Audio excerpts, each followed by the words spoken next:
So, we'll call the May 4, 2026 regular board meeting, Seward County Commission meeting to order. Please stand for the Pledge of Allegiance.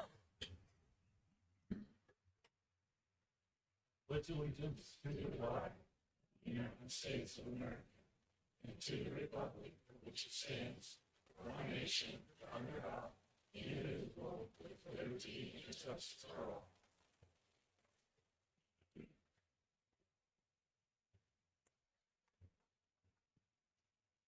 Reverend Jason Toombs, representing the Liberal Ministerial Alliance, let us pray.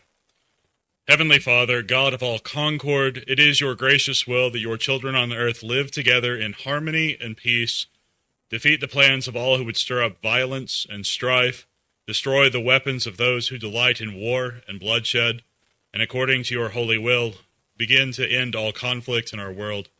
Teach us to examine our hearts that we may recognize our own inclination toward envy, malice, hatred, and enmity. Help us by your word and spirit to search our hearts and to root out the evil that would lead us to strife and discord. Almighty God, be a source of strength and hope for the children in our families and in our community. When they stray, protect them from all danger and grant your abiding presence. Guide them by your word into paths of wisdom and righteousness, and send forth your holy angels to watch over them, that the evil one may have no power over them. Almighty God, you have promised to hear the petitions of those who ask in your beloved Son's name. Mercifully incline your ears to us, who have now made our prayers and supplications known to you, and grant that those things that we have faithfully asked, according to your will, we may receive to meet our need and bring glory to you. Through Jesus Christ, your Son, our Lord, who lives and reigns with you in the Holy Spirit, one God, now and forever. Amen. Thank you. Thank you.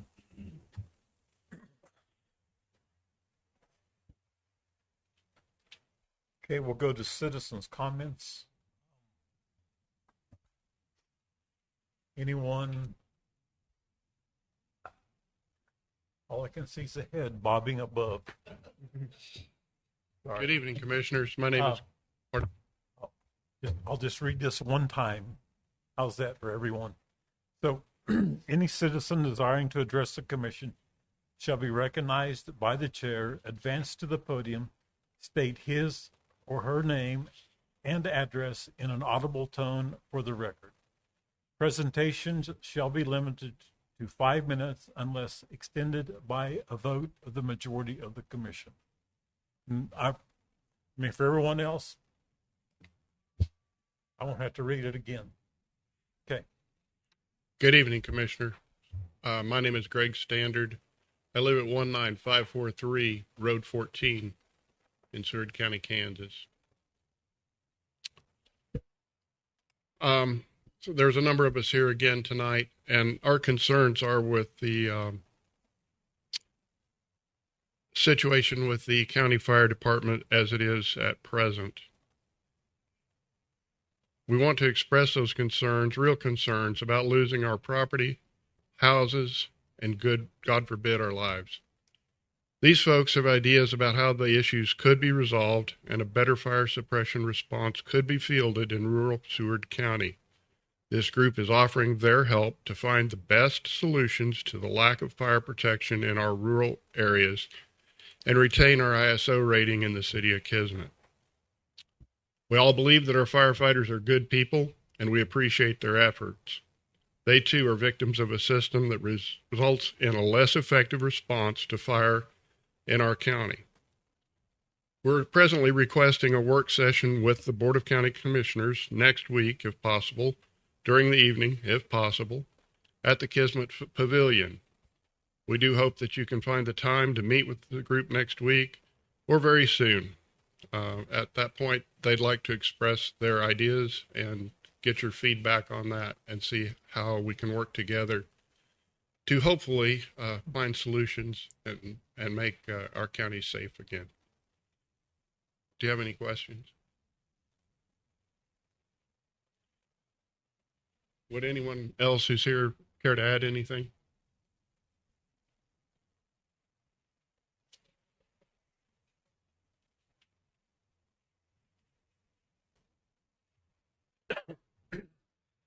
My name's Cecil Milhon. I live at 15004 Road O, Kismet, Kansas. And I'm just curious and like to know where we're at on the Kismet Fire Station. I want to know why there's not somebody there from 8 to 5. So in case we've got a fire over there, they can respond a whole lot quicker. Why can't we have one fire department? Liberal, Seward County, all together. It's our tax dollars. There's no reason to have 2 fire departments, no reason to have 2 chiefs. And get people in there that's qualified, that know how to take care of these fires. So we need to up the pace, get something done before we burn to the ground, because I think we're already on fire. There's your budget. You need to cut expenses. I would recommend you cut expenses right off the top. You commissioners do not qualify for health insurance. You're not full-time employees. You don't draw a paycheck. You do it for community service to our community. So no pay. You've got employees driving vehicles back and forth to work that don't even live in Seward County. That's BS. They're not on 24-hour call. They should not be driving a vehicle. In fact, I don't think anybody that holds a top position in a manager or a boss, if they don't live in Seward County, they can't hold that position. That's just the way I feel about it. And let me look at my notes if I haven't dried up. On the wind generators, I'm for it. You need to weigh the pros versus the cons and see if there's more pros and cons. And I think you'll find there's more. You need tax money. Those things, I know you're going to tax them. There's you some money. People stand up here and complain they make noise. So do my cows. So do my irrigation engine. Cars, trucks, everything makes noise. Get used to it. They tear up the dirt road. So do the farm trucks. So do the silage trucks. We're going to put a stop to everything. That's the problem with this commission over the last 20, 30 years. You don't want anybody to come into our community, and that's not right. We need people coming in. We need the tax dollars. And just from listening to your budget meeting and stuff, I'm not up on that stuff, but it's like everything. Everybody's just made things too complicated. You need to back up about 20 paces and make it nice and simple so everybody can understand it and everybody can do it. That might not be what you want to do, but in my opinion, that's what you need to do, because you've just got things too complicated. I think that's it. There's a lot more that I'd like to discuss, but it'd probably just get me in trouble. So I'll let it stop at that. Thank you. Thank you.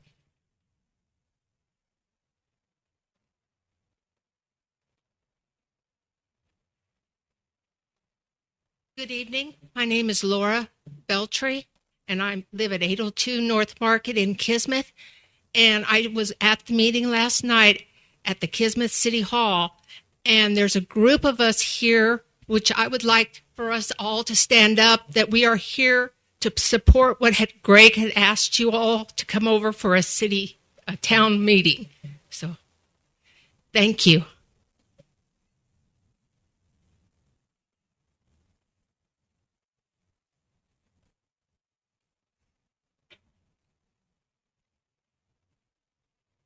Good evening, Commissioners.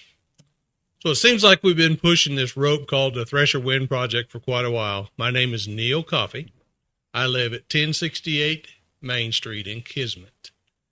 What I would ask you is, when I reviewed the agenda that came out on Friday and saw that the Thresher Wind Project documentation for the 3 documents, the 3 agreements for road condition, road maintenance, I think it was compensation and the decommissioning.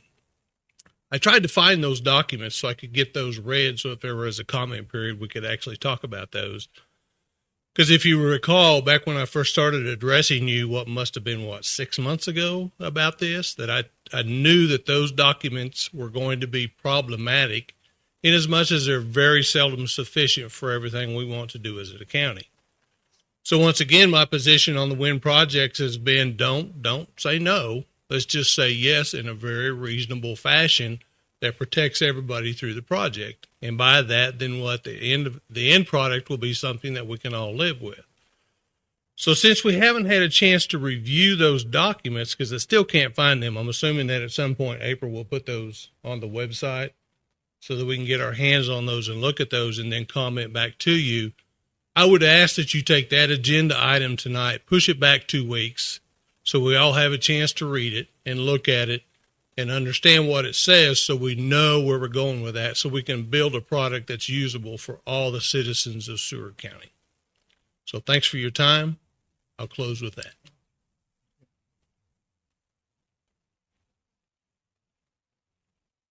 Anyone else?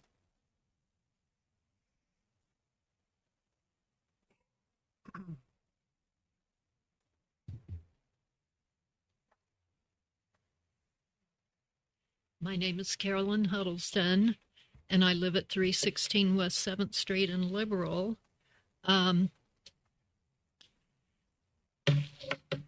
Since mid-February, there have been 3 commission meetings that I wasn't notified of, although I've been signed up this whole time online for notifications and usually have been getting them. The first of the 3 occasions I'm talking about was the rescheduling of the commission meeting that had been canceled because of the fire. That was February 19. The second time, which was in March, I wasn't sent notification of a work session that had to do with employee benefits. And the third time was just the week before last. I wasn't made aware of the work session on April 23rd that had to do with the health department.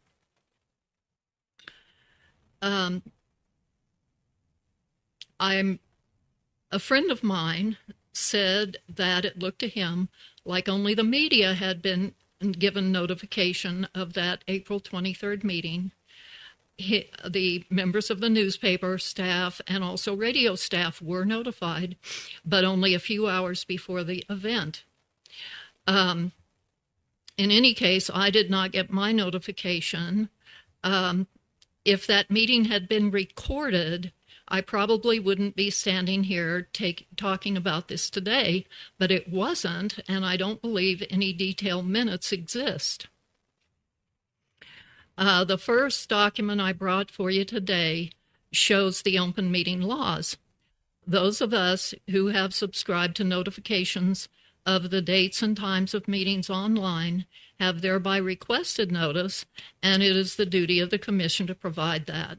Chairman Helm might note that the statutes identify him as the person required to furnish notification. Obviously, he isn't doing this himself, but is responsible to see that it gets done. And I'm right now making him and all of you aware that there have been at least 3 violations of the open meeting laws in the last 2.5 months because no notification of meetings was provided to myself when I had requested it online. I trust that Commissioner Helm will see that this problem is resolved, and I would like him to tell me what corrective measures will be taken to see that the requirements of the law are consistently followed in the future. One other subject is the Health Department and JCAPS making requests for start pay rates that exceed those used by other county departments. I've learned that the RN at the health department wouldn't actually be a new hire, but a person currently making this exact amount switching to part-time. I have no problem with her keeping her same rate of pay, but I feel the LPN position start pay shouldn't be any higher than that of the EMS workers and firefighters. That is $16 an hour at this point. Interestingly, I saw in the agenda packet that either Angela or Bree seems to be claiming these wages won't cost the county anything. Clearly that isn't true. Even for those who have pay coming from grants, the county typically puts in a good portion of that, and the benefits cost too. You can see that in the handout, which shows some of the salary costs from the most recent grant submissions. And last, there is a page from the budget. I can't find the revised budget online, so use the first one from 2026.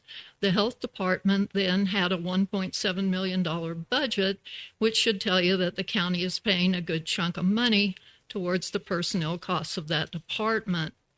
As for JCAPS, I don't feel their juvenile intake officer should be earning any more than an entry-level sheriff's officer. That entry pay is $21 now, after having recently been increased. And then there is the landfill request. They got approval to hire a couple of heavy equipment operators at $18 previously, and I don't feel any need whatsoever to contest that. I'm fine with that. Anyway, that's it. Thank you. Any questions?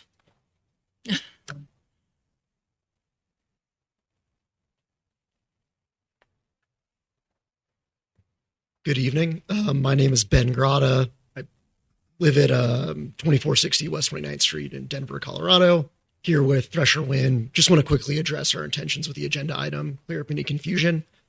We wanted just to share some introductory information about the county agreements. Our intention here is not to have them up for execution or any formal decisions made tonight. We just know, based on our experience in other counties, that it takes a while to get through them. They're long documents. There's a lot of information there. They're really important to the project, and we just want to start that conversation, provide some information tonight. So that's our intention with the agenda. We hope it's kept. And yeah, that's it for now.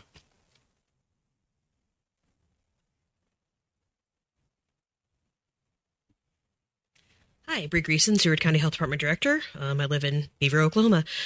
I was just going to address a couple things regarding the meeting that wasn't recorded for the public. I did do a quick interview today with Robert at the paper, who's going to be going over the meat and potatoes highlighted points of that interview so that the public has it since it wasn't recorded. And then also, I'm not sure what confusion was going up about the positions not costing the county anything, but that was not my doing in the agenda item. And clarifying again that I'm not going to be rehiring the clinic clerk position that was open and not rehiring the life care labs position. That was a couple questions that Robert wanted me to clarify for you guys while we met today. Thanks.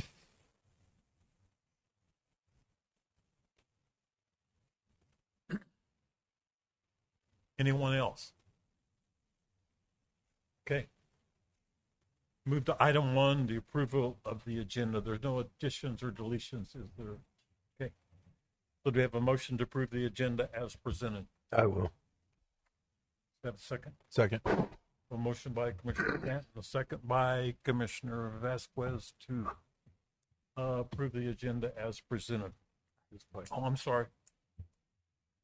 I got to be looking to no. So we had a motion by Commissioner Louderback, a second by Commissioner Vasquez to approve the agenda. All in favor, raise your right hand. Motion passes 5-0. Item 2, the consent agenda. Mr. Chairman, I move we approve the consent agenda as presented. Do we have a second? Okay. I have a question on the vouchers. The vouchers are all here. Last time we talked about checks that were written out of the regular, the whatever, the Bank of Beaver City checking account that I think is referred to as the main account. Will those be being added to the agenda, either Mary or Vanessa or April in the future?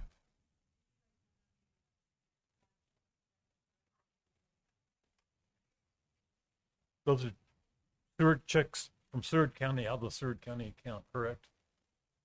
So if that's what, so I guess on the next agenda, April, add a motion that we, again, get with Mary and see what the motion reads, but checks written on the Seward County account need to be approved by the commissioners, in my opinion. Okay, any other questions? All in favor, raise your right hand. Motion passes 5-0. Item 3, new employees.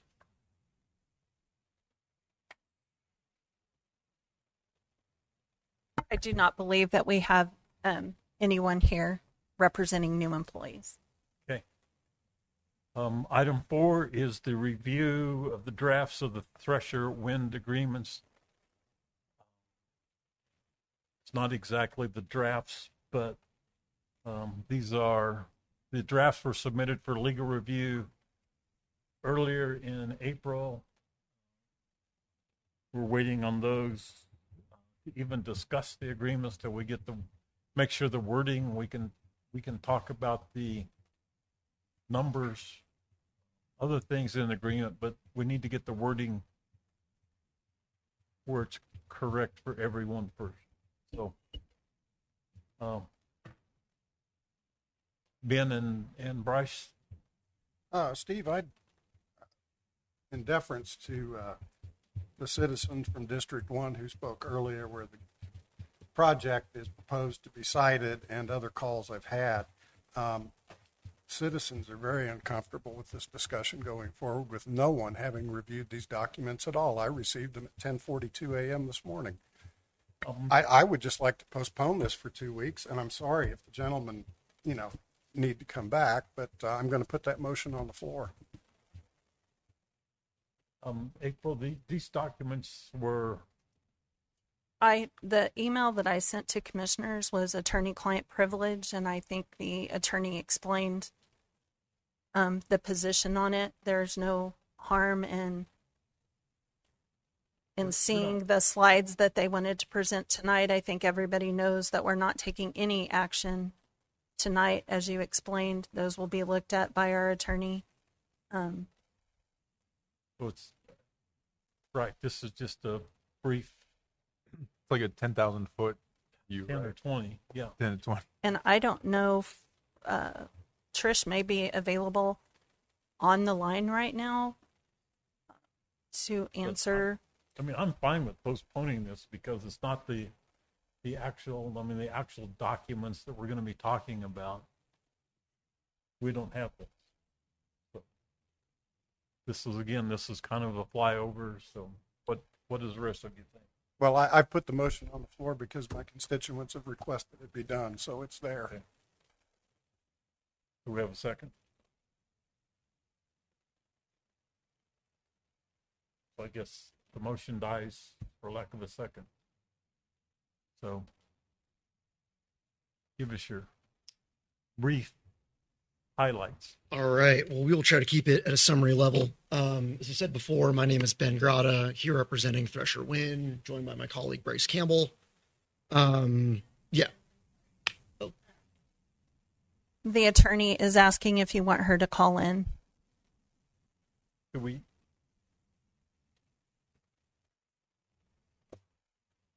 I don't see, this is just, to me, it's just she has the agreements, she's reviewing them. Again, keep it very brief, and because I don't know if there's anything new here. Maybe we have 3 new guys. Yeah, we just want to introduce what the agreements are, what the key concepts are in them that y'all will be looking at when you're negotiating them. From our experience with other counties, these are a core part of a permit. When we go to get a permit approved, a lot of questions that come up are about decommissioning, road use, things like that, and those are largely handled in these agreements.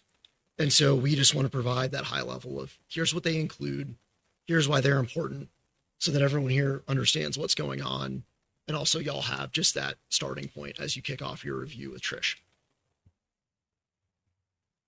So from our perspective, does Trish need to call in? She asked if you guys want her to. I don't know. I heard Neil's point, but why not kick it off so everybody can see what's going to be on there? That's fine. She can call in. There's no action. It's not even through legal. There's no action to be taken. We don't even have the agreements, and they're still illegal. So, do you want her to call in or no? Call in. Fine.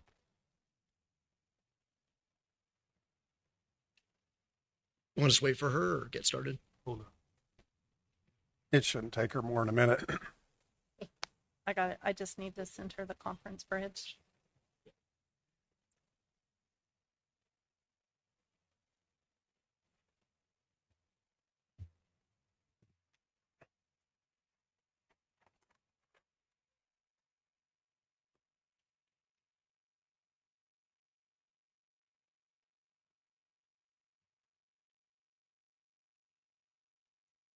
You used 2094, correct? To dial in? Yeah. Okay. I just wanted to make sure I gave her the correct number for the bridge. 2094.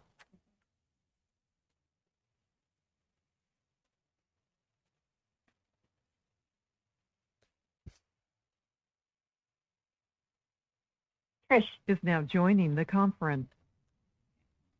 Okay. Now we're ready. All right. Well, let's get into it then.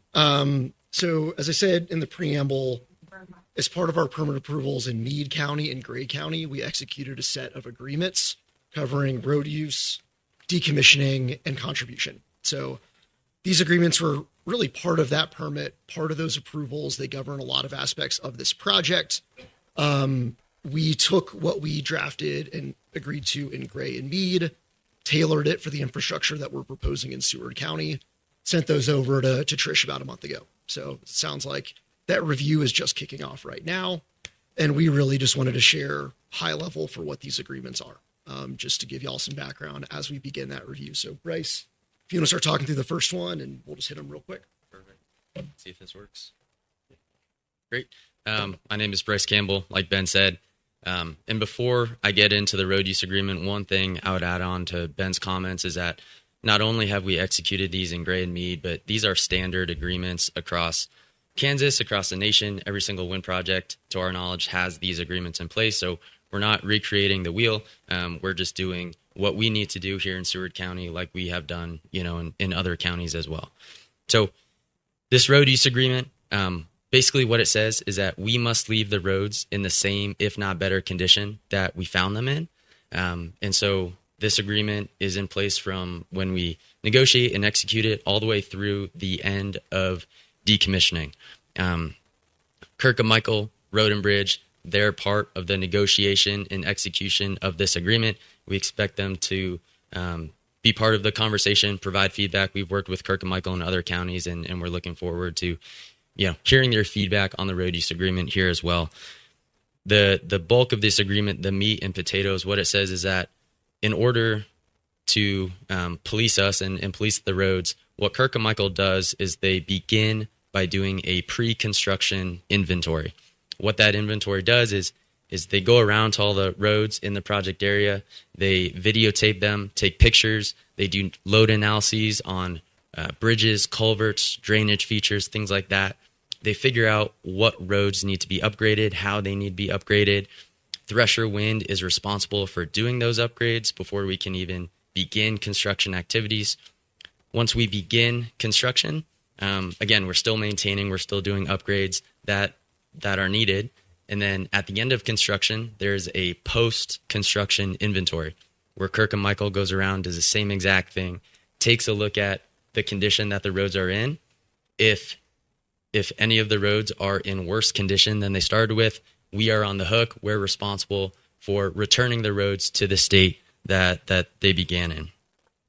For Kirk and Michael's part in negotiating and carrying out this agreement, we will reimburse up to $175,000 of their time. That includes, their negotiation on this agreement, and then also their help throughout construction, making sure that, the roads are being taken care of. That $175,000, that's for 12 months of construction activities. If construction goes beyond 12 months, there's another reimbursable fee of $10,000 per month, beyond that date. That bucket of reimbursable fees, it's in line with what we negotiated in Meade and Gray counties.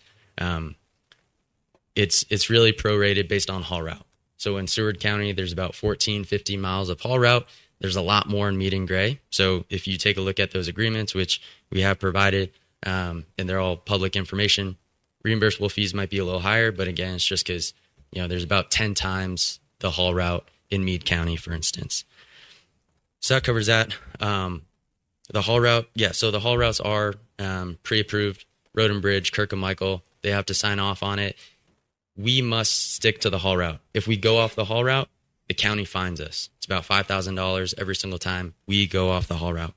There's also stipulations in this agreement for dust control, spraying roads down with water, traffic safety measures, road closures. If we're expecting to close a road for more than 15 minutes, we must provide a 24-hour notice to EMS, County Sheriff, Road and Bridge, making sure everyone stays informed, knows what's going on. We also need to provide, I think it's a once-a-week update to the county, letting them know of expected trucks, expected axle configurations for that next week, during construction. Lastly, there's a $2 million bond or letter of credit that's posted before any construction activities can even commence. If Thresher Wind were to rip up a road and not repair it, the county can pull on that bond, pull money out of that bond.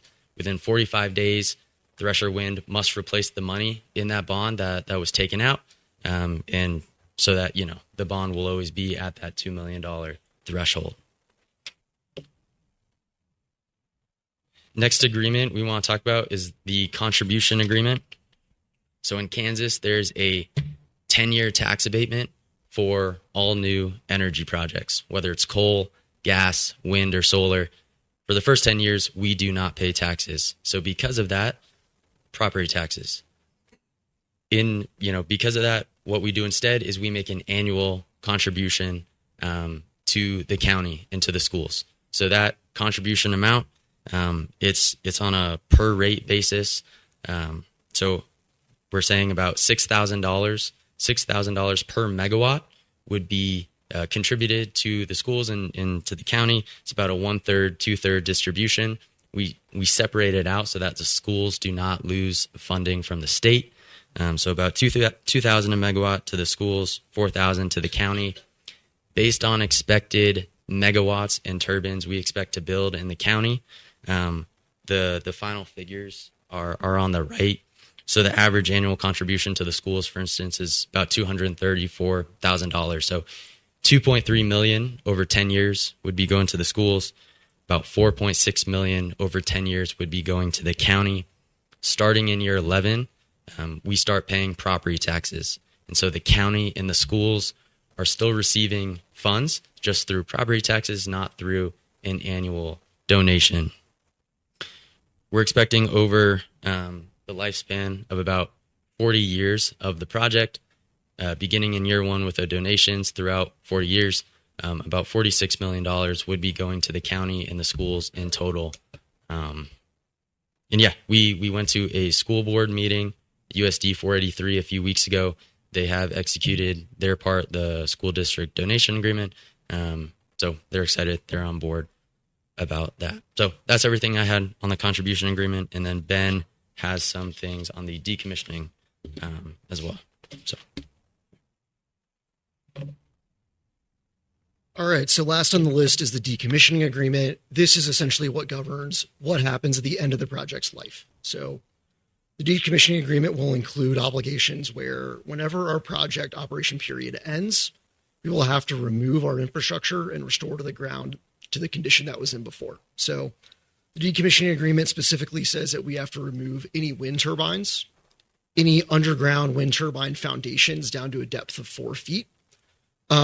We are not planning to have transmission lines, substations, any of that in Seward County. If we did, we would also have to remove that. We also have to remove access roads that we might construct to go from county roads to the turbines.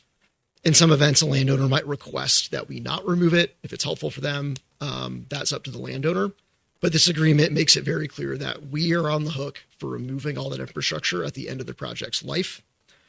Additionally, in the event that the project ceases operations for a period of 12 months, due to whatever reason, we would also have to begin decommissioning at that period as well. So even if, heaven forbid, Invenergy goes out of business, that instance is covered as well. And these obligations are covered by a financial security. So starting in year 10 of our operations, we will have to post a bond. The amount of that bond will be through a third party. We'll hire them. We can agree to the third party between ourselves and the county. They will go assess what is the cost to remove all of this equipment from the site based on, these obligations here in the agreement. They will look at what is the value if they were to take that equipment and sell it to a third party, and we'll have to cover whatever that amount is in the bond. Additionally, this also obligates us to restore the ground. So once equipment is removed, we have to restore topsoil, reseed, decompact. So that's really what the decommissioning agreement covers. It's pretty straightforward. Really just about removing and restoring the ground after the project is over. So those are the agreements in a nutshell. Again, very high level. A lot of the finer points of this for exact dollar amounts, specs on roads, things like that. We expect to negotiate those. I mean, as Trish gets her review done, as y'all take a look on it, as we discuss this, we expect these agreements to evolve, but this is the starting point from what we negotiated in Gray and Mead, and just generally are some of the key terms that we'll look to have included here. So that's all we had. I think we had it on the slides. Probably forgot to mention it. Invenergy is a developer, builder. We build, own, and operate projects. So we do like to operate projects. We strive to do that.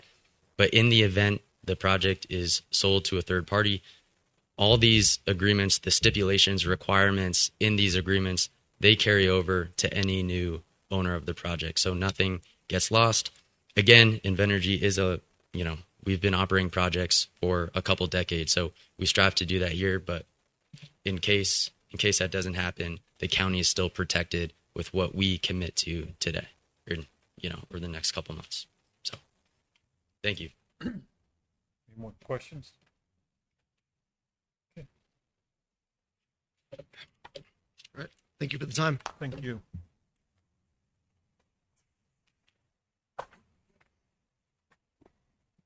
So we're done with the, would you please? Yep.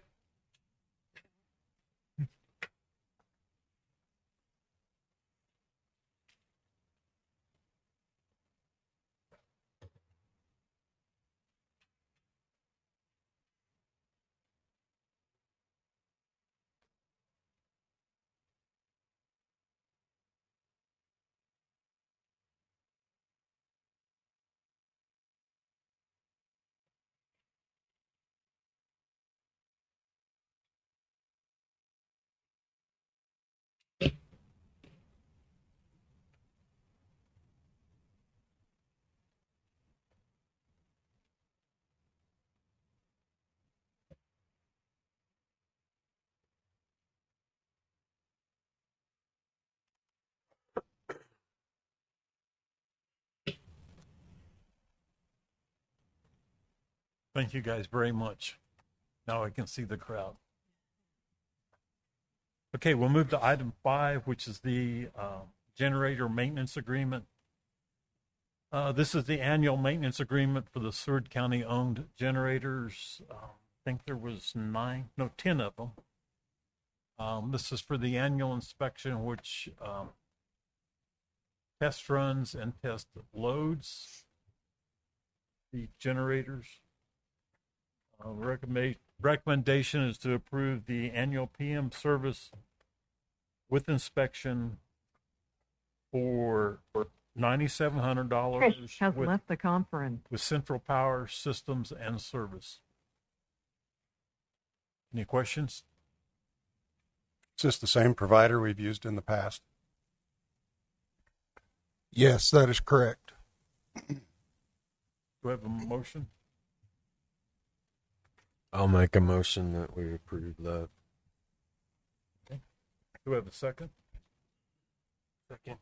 I have a motion by Commissioner Lauterbach, a second by Commissioner Metlin to approve the annual PM service with inspection for all 10 generators totaling $9,700 with Central Power Systems and Services. All in favor, raise your right hand. Motion passes 5-0. Item number 6 is approval for starting wages. To request approval for starting wages for four positions. We must approve all the wages. The recommendation is the landfill, the systems technician, 18 an hour. Health department, LPN, $20 per hour. And health department part-time RN, $29.34 an hour. JCAPS, juvenile intake and assessment officer, $24.88 an hour. Do we have any questions, comments? Chelsea, Bree, Angela? I read it. I'm not sure where the cost of not coming from Seward County was it inferred from. Here I do have the financial impact as not applicable because the positions were already factored into existing budgets. There is no additional cost for these positions as they were already accounted into the current budgets. I have a question, Angela, if you don't mind. Why is Seward County, and this, don't take the question as being an opinion, why is Seward County using the OJA pay scale when, in fact, as I read those things for JCAPS and the Cimarron Basin, that we are, in fact, required to match county pay scales?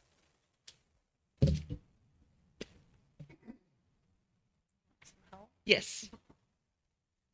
I think in all of the research that was done, you're not required to use the county pay scale. It is a decision if the commissioners wanted to make that, but we have not used the county pay scale for years. And in fact, the compensation studies, the commissioners used to not even include JCAPS or Cimarron Basin in the compensation studies because OJA does have their own. Okay, let me rephrase the question then.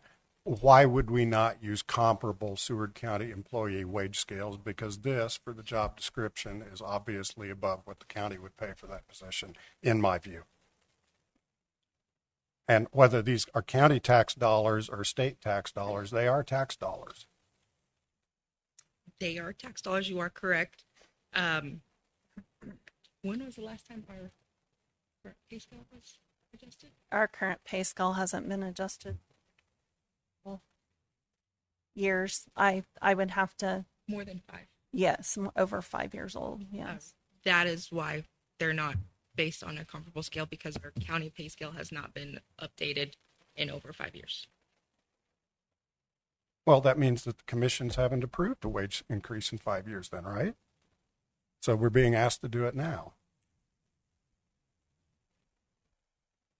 We're still going off of an old comp study is what she's telling you. We have nothing updated for us to know what a starting well wage we know what someone in a yeah, I don't know whether you want to call it comparable or not, but we're paying an LPN who requires more education almost $5 an hour less.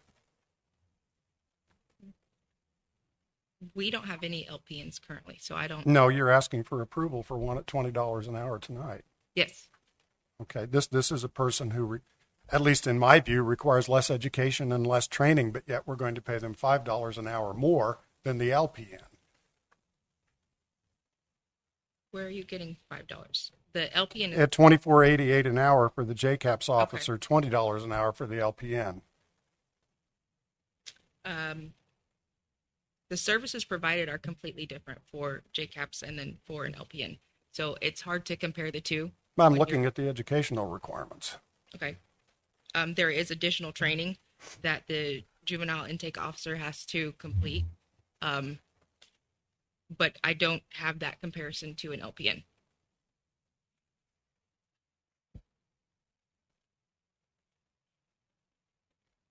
Those are all my questions, Steve. Any other questions? Okay. Can Bree, can you come up?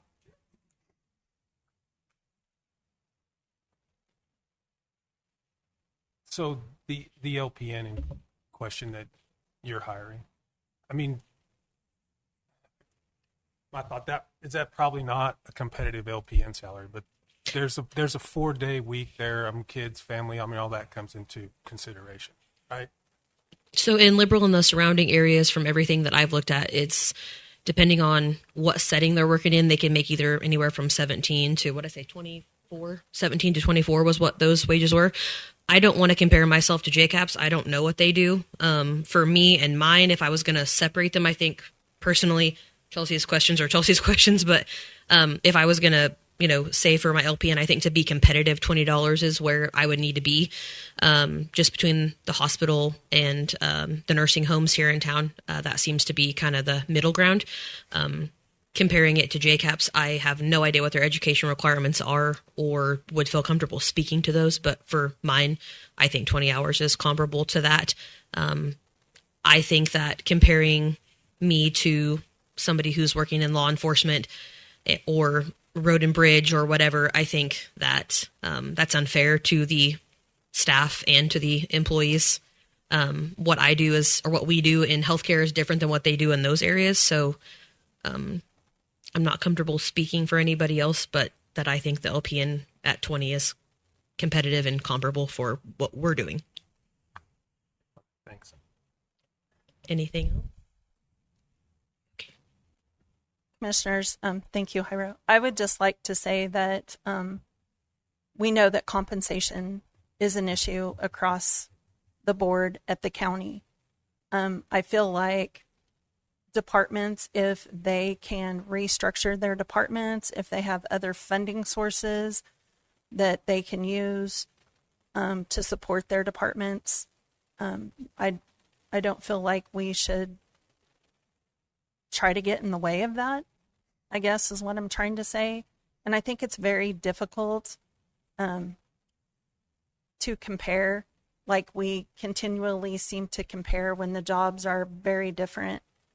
I look at it when people want to compare babies, and it's unrealistic that every 3-month-old, every 6-month-old, every 9-month-old would be at the same developmental stage, at the same progressing the same way. It's just different. We have a problem. I guess we need to decide if we're going to hold the departments back that do have different funding options to be able to support their staff. I think Chelsea said it very well. Just because JCAPS is paying a higher salary, it certainly hasn't brought in the applications to fill the positions. So I guess that's what I would like to add as well.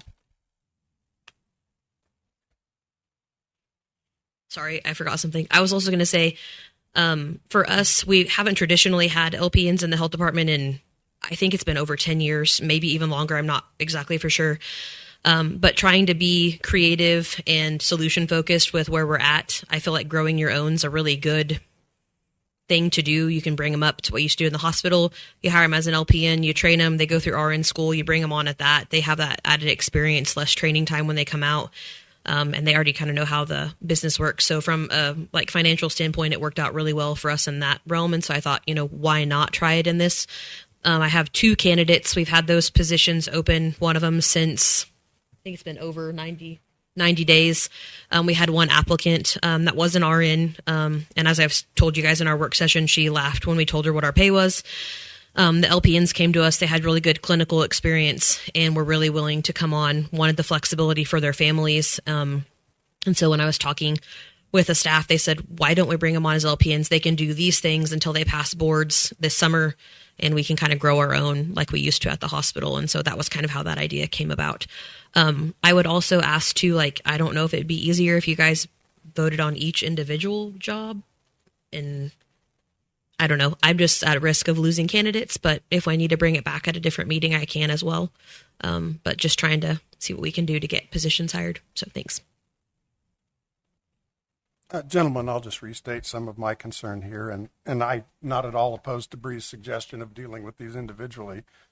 I don't want to marry Seward County to a state pay scale and have that be the justification for, numerous and multiple positions. That's what I think is the danger, because we're Seward County. We're not Sedgwick County. We're not going to be able to support the same pay scales. I think it should be noted too, this is not new to Chelsea. This was done by the former JCAPS director, I think in 2022. Am I correct, Chelsea? She switched to the OJA pay scale. Okay. Any other questions, comments? Anybody want? I'm just kind of thinking out loud, and I want you guys' opinion. I feel like the focus is on JCAPS when it should be on the health department and it not being paid as well as it should. From what I can kind of tell, it seems like Bree's trying to do the best she can with the budget, and it's.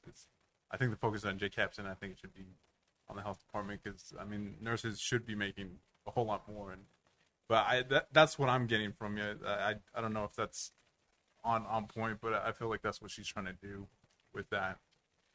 So, what do you guys think about that statement?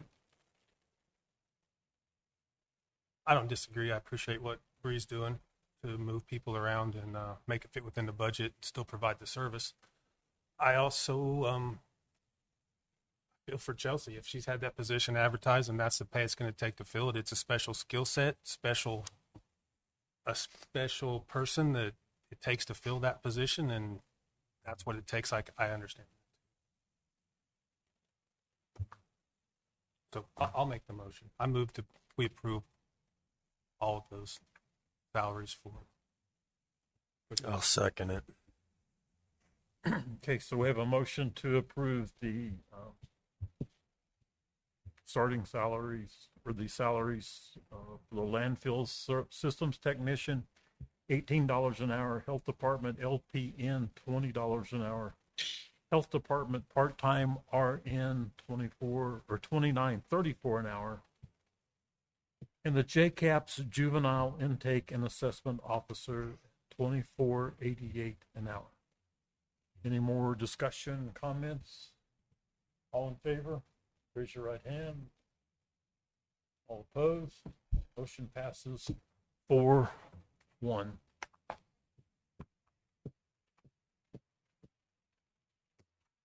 We'll move to item 7, which is the escrow closure. To close out the escrow fund, extensive work has been done, months and years, with Kevin Junman. Yep. Something like that. To help gather data from the old system, AS400. Since the data was not transferred into the new system at the time of conversion, reports and data were found and backed up to findings. Data pull started 9/25 from AS400 to analyze and support findings. The action is to allow the treasurer to move $12,878.80 from the escrow fund to Correct. the general fund. Yes. Okay. Any questions? To one of the general funds, the 100-004217 or the 100-4190. Either way, at the end of the year, it'll still roll over to the general. It's still in the general fund. So you're just needing a motion to do this? Correct.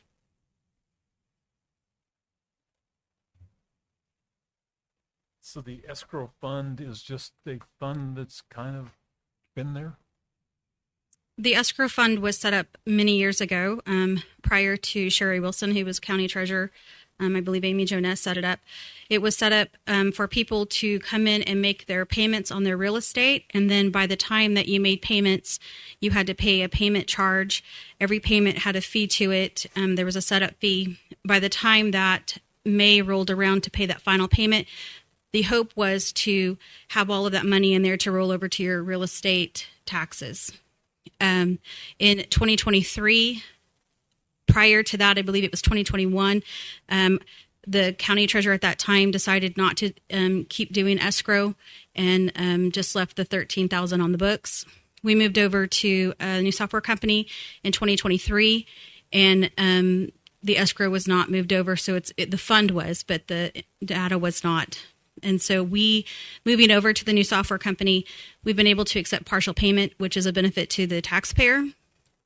So doing that, there's no fees incurred. There's no setup fees. You can come in and make any kind of payment, partial payment at any time on your real estate. And so the $13,000 that was sitting there, I had to research and see exactly what that money was, who it belonged to. It was quite extensive. And then that's how our findings came out. Okay. Do we have any other questions, comments? I'm not going to bring escrow back as well, just because we accept partial payment. Well, I will make a motion that we move to allow the treasurer to close the escrow fund with the amount in it, $12,878.80, to be moved to the general fund. Okay. Do we have a second? Second. Okay. Have a motion by Commissioner Stanton, second by Commissioner Vasquez, to close the escrow fund and transfer the $12,878.80 to the general fund.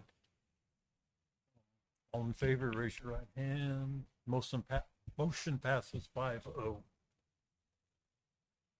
Item 8 is the catalyst contract. Is Forrest on the line? I am. Okay. Forrest. Okay. And this is catalyst contract collection. Okay. So this is the Forrest. There's nothing here. Do we have the contract? Are we being asked to approve the contract, or? Yes, it was to go to legal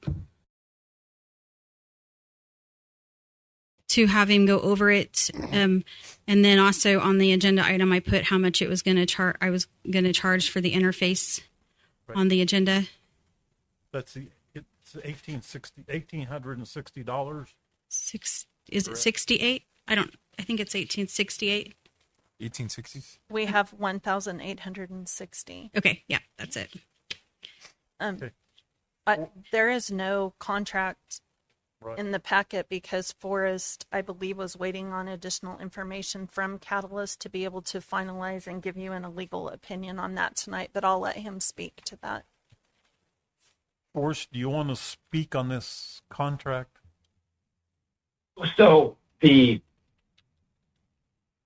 it's interesting how Catalyst does it. What they have is they have what I would describe as a statement of work that kind of describes what they're doing with the pricing structure. And Mary, chime in here because you're more familiar with the details of this than I am. But the pricing is entirely paid by other than the setup costs that Mary just mentioned, the pricing is the cost of the service is paid for by the individuals that are choosing to use the service to pay whatever fee to the county they're paying. Correct. So that's how Catalyst gets their money out of this, is they provide a portal through which someone can use a credit card to pay the county, and the county gets the amount that they owe us, and Catalyst charges a percentage fee that they collect, so everybody makes a little money off it.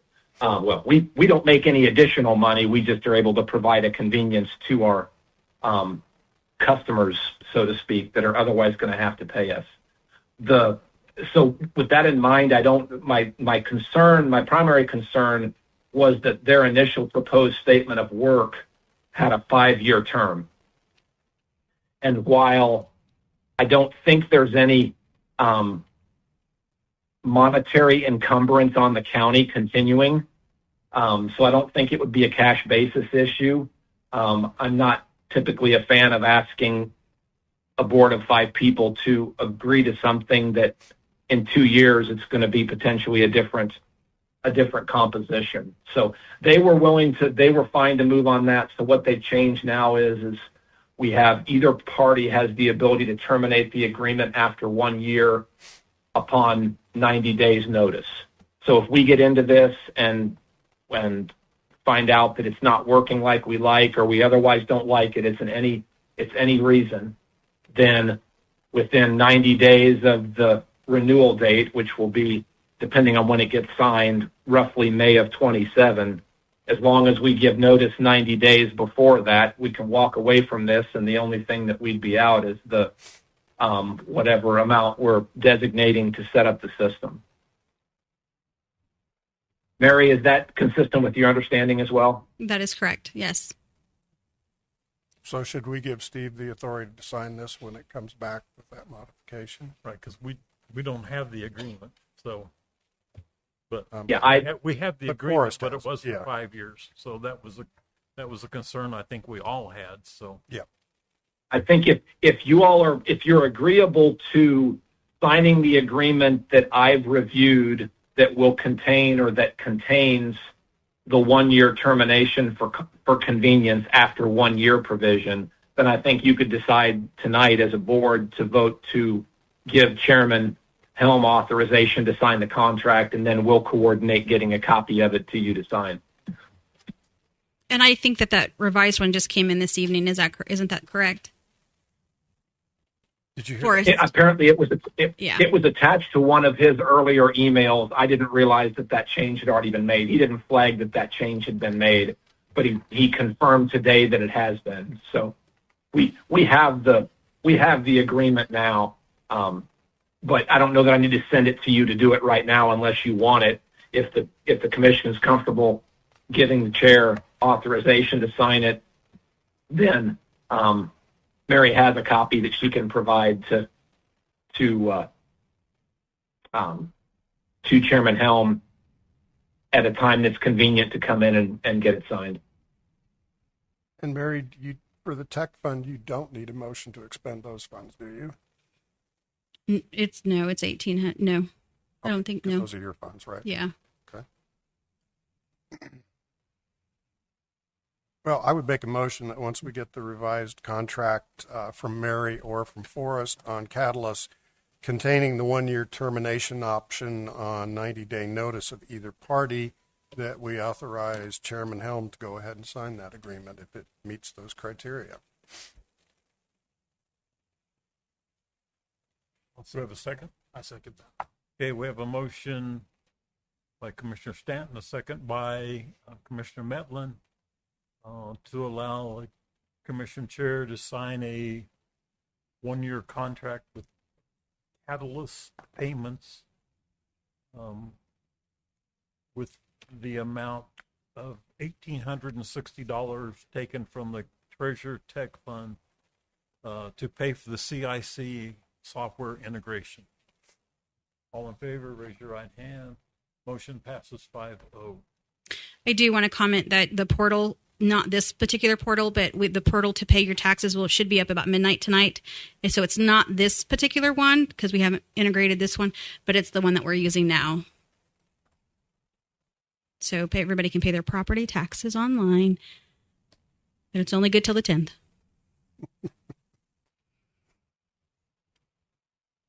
Okay.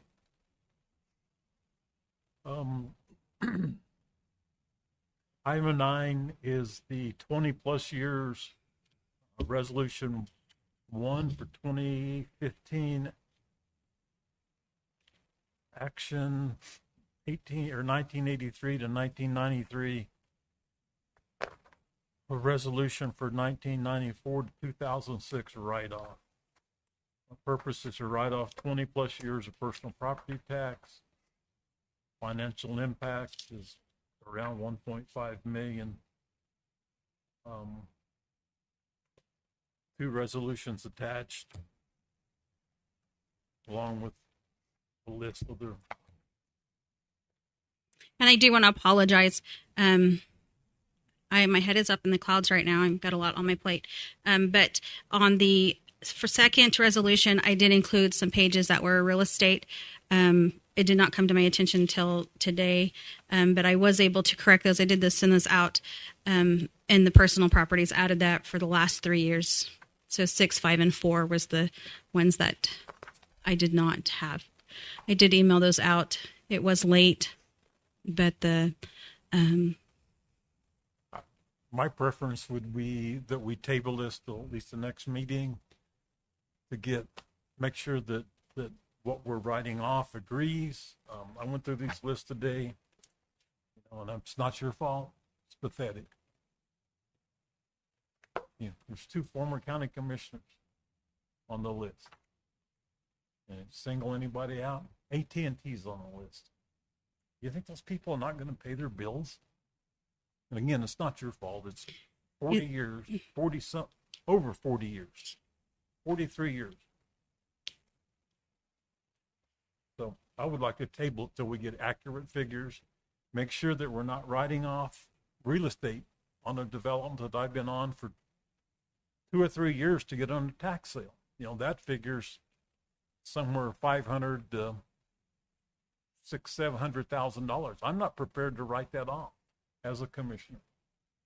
Are we giving instruction to send these to collection, to KBK? What are we doing with them if we're going to remove them from the resolutions? They are at CBK. Some of these are at CBK. They are at this time? Okay.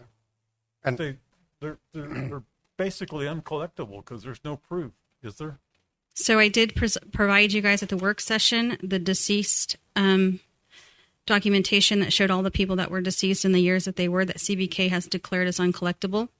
Most of those years were in both of those resolutions.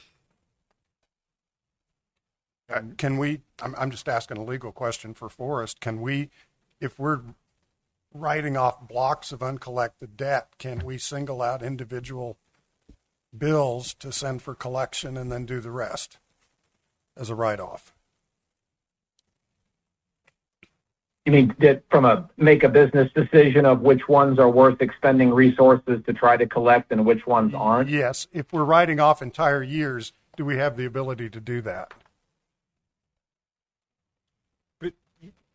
I'm just asking to make sure we do it the right way. Well, that's not disagreeing with you at all, Steve. Well, Russell did. And AT&T on this list for a few thousand, 7, 8, 9,000, whatever it was. It's a lot of money, but they don't have records back 40 years ago. And neither do we. So as you do know, Russell Hasselbeck did come to the work session, and he did give his opinion on you can't, and he would strongly recommend not to single out a single person on that because it could be open doors for lawsuit. Some of these years, or some of the pages had interest, some didn't. I don't want to go through the agony of pages that didn't have interest coming back in a few years and like, oops, there's another $500,000 or $750,000. So what report would you want? Because this is the most detailed report that I could possibly provide you for personal property. Well, the other report has just totals. Some pages, which I assumed it was yours, because I went through page by page. Some of them was 8, some of them was 2 pages, and right. Some of them had interest, some of them didn't have interest. Well, so if they're 40 years, they've got interest. So for them not to have interest, then we need to handle it once and for all. It's going to be painful, but it needs to be right.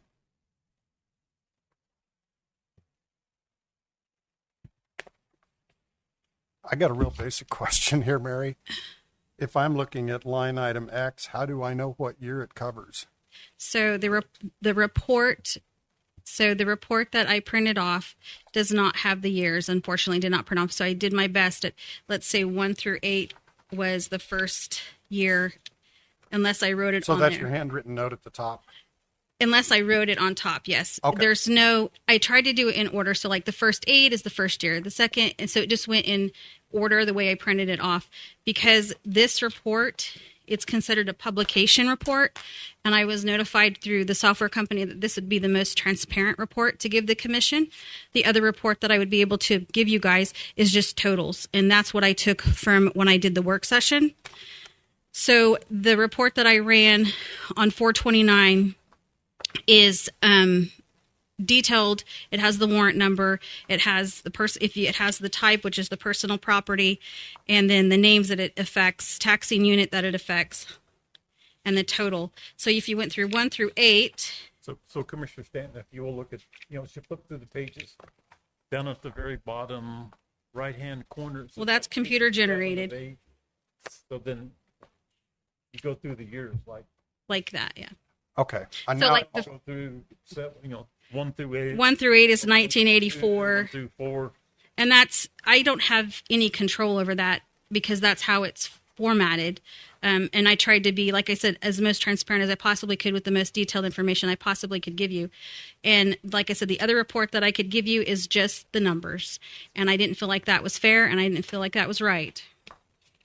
The first two had no interest calculations. Right. The third one has the interest calculation, and some do. The fourth one didn't. I sent an email today. The fifth one didn't. Who would be in charge of, if this passes muster with Russell and Forrest, to single out individual people in these lists? Who's going to be in charge of making those lists? Because, I mean, how many of these people am I going to know from 40 years ago? You may know a handful. I may know a handful. Right. And then we got 700 more. But I guess where I'm coming from is it's painful. But there was no effort. We really don't have much proof. So Todd, I'm not picking on you, but you're the second oldest guy. I am. So do you have your checking receipts from 40 years ago? 30, maybe 40, no. Right. So I mean, it's poor business. No, I'm just asking the practical question. If we're going to pursue this, how are we going to do it, and who's going to do it? Yeah, I think I don't know. That's why I'm asking the question. I don't know how you can. We go back to 40 some years of nobody cared. Well, and like I said before, when we take these people to court, they're being dismissed because we don't have proof why they're on the tax rolls. Right. Why is the Plains Cemetery on the Seward County tax roll? That's one I noticed. Well, some of that is in Seward County. Like, I guess some of this part of it is. I guess. I don't know. No. Do they have extra land out there? Is it? Even the Kismet folks are saying nope. But we got to clean this up, and this is why I have been so adamant, probably maybe over adamant, but no. We got to collect our past due taxes. We cannot let this list go. So the list I have is like a ream of paper front and back. So we can't. What was Russell's concern? Because she mentioned Russell had a concern about selecting individuals. He did. He said that if you decided to pick and choose out of certain years, that he felt the county was opening up a can of worms of being sued because you were doing selective prosecution. Was that the concern? Yes.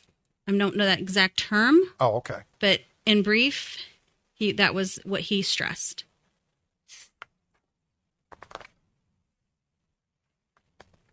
Is that something we need to get clarification on, just to make sure we're not stepping in something? Well, I don't know that we can. My assumption was we were writing these off to give up collection because they're literally 40. So the first one 43 to 20 years old. So the first resolution was to approve what the past commission did in 2015. And that was the 1984 to the 1993. That was the resolution 2026-10. NCIC said they would not fix that without a resolution. So that's what the first one was. So that one we should not reopen in any event would be mine. And so the data for that one was attached with it as well that shows where it was. And some of that stuff, it does say conversion on it, but that was the data that it pulled from the 1984 to the 1993. Right. So that was the resolution for that. The second resolution was for this commission to make the decision to write off 1994 to 2006. With that, I did give you those recommendations from several people and had Russell come up and give his interpretation of the law and how he felt the commission should just his interpretation, I guess. So that was what the second resolution was for. So the data that I pulled and gave you guys during the work session had just numbers, ending numbers.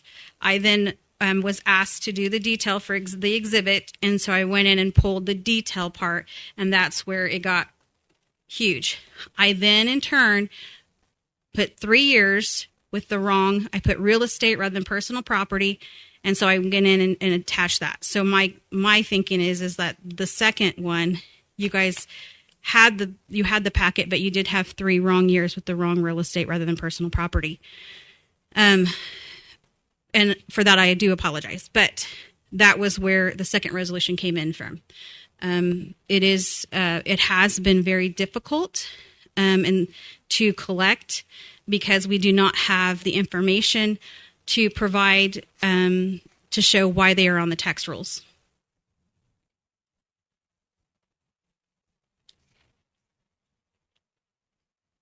So the first resolution is simply codification of an action already taken by this board in a prior year to satisfy CIC to help you with the data manipulation you need done, correct? Correct, for years So 1984. that one we really cannot consider extracting anybody for further action. It's already been dealt with by the board. I thought that was the whole deal, though. It wasn't a resolution. That's correct. So it was just a motion? So it never exists. Well, it happened on the old system. But it's not a resolution. Correct. So but it means nothing. Well, but part of that did happen on the old system. But when the conversion happened, how programming did it, whenever the new conversion came over, it did not come over correctly. And so that's where we're at on that part. Even though it was already done, when it pulled it, it didn't pull it correctly. Was there any notification sent out to that group of people 5 years ago? It's 2015, so that'd been 11 years ago. Wow, 11 years ago. We are getting old, Steve. I guess my question is, I understand those. It's just that we're just formalizing the write-off. So your question is to the second batch. I went through on Exhibit A for 2026-10. Well, that's the one for the 1984 to 1993 years. It didn't add up to the figure that you gave us of $785,317.28. That did not add up. So the figures that I got from the first one on that first personal property, like I said, it was 2 different reports that I pulled. I pulled the first report, which I had been worked close with the software company, and then the second one was where it went in that way. When I went through some of them, it did match those years. Whenever did that add up to this figure? It didn't add up to 785, 317, 28. No, ma'am. Because when I went through it the first time, it did. Nope. I left my notes. Now I could see where the second one maybe didn't. Without interest, it was $640,000 some dollars. With interest, it was like million something. And yet, trying to address why some years showed interest and some years didn't. I mean, again, if we're going to handle this from 2015, then we need to handle it properly. Again, you look at me and you look. I think of the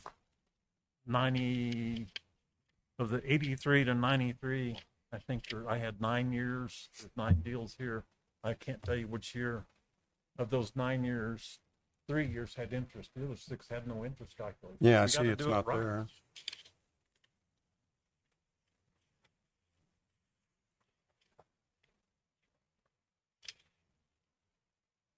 Mary, do you know if you would go in to write them off in the new system, or CIC does it based off of the resolutions? Do you know if it would clear out all of the interest and everything? I'm sure it does. Okay. And I don't even really know how their process is on doing that, because that was something that they were going to assist in. So we've got 2 basic questions. One is legal, that she has to go back to Russell, correct?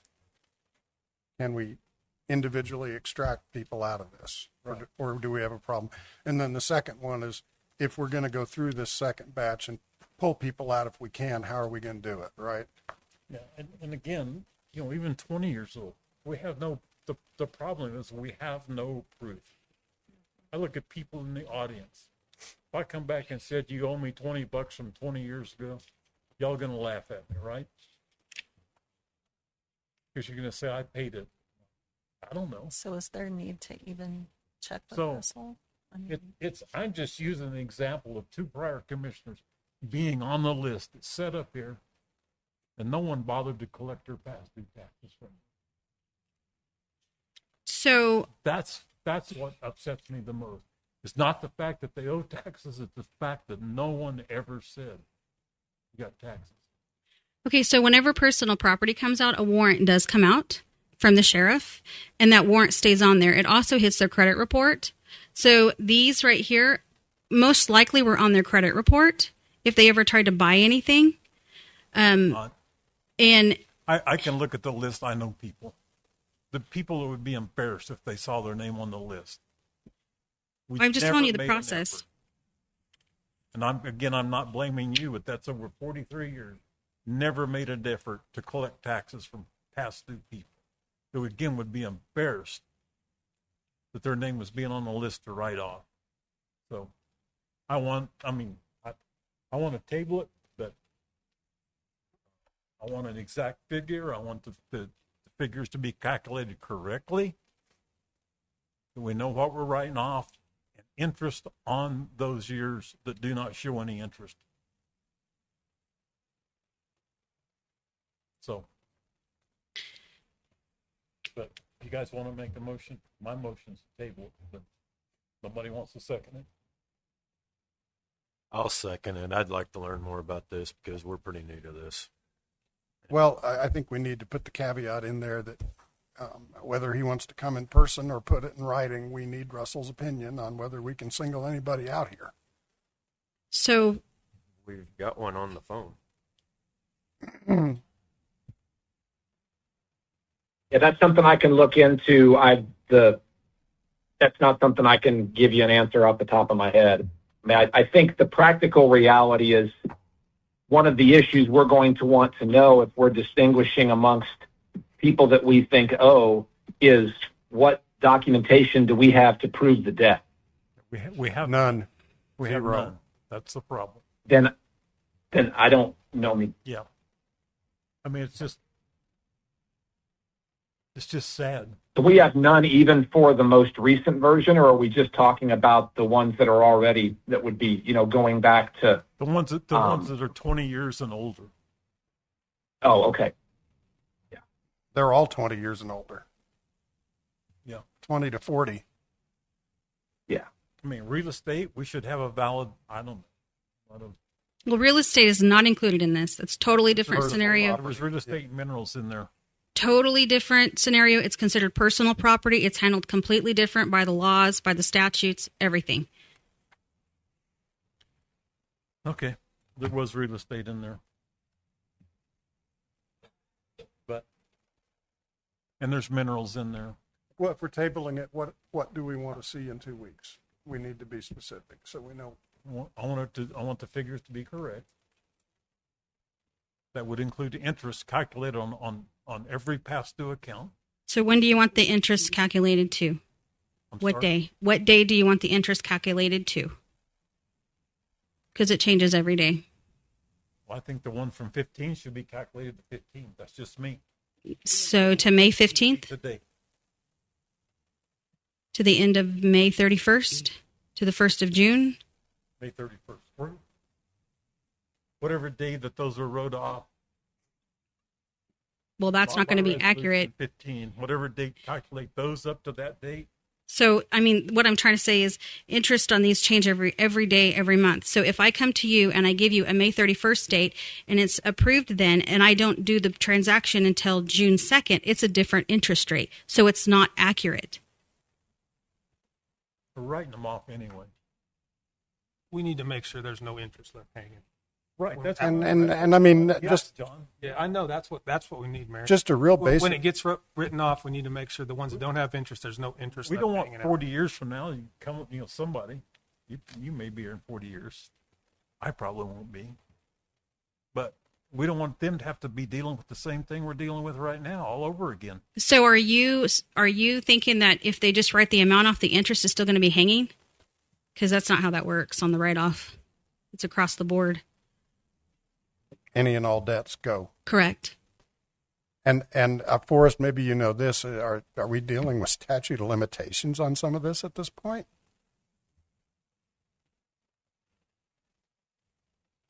I don't know what the statute of limitations would be on the debt. I would think that at least for the stuff that was addressed 20 years ago by the board in 2006. Is that, hang on, let me pull it. 2015, so it was just 11 years ago.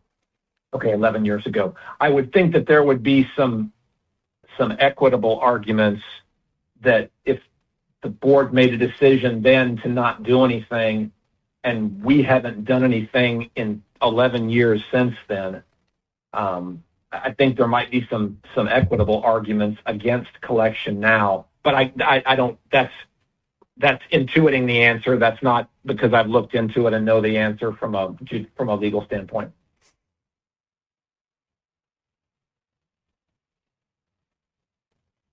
Okay. So do you want me? I don't want to create rabbit holes to go down. Do you want to know from a legal standpoint the extent to which we could collect these, assuming we had documents, or do we?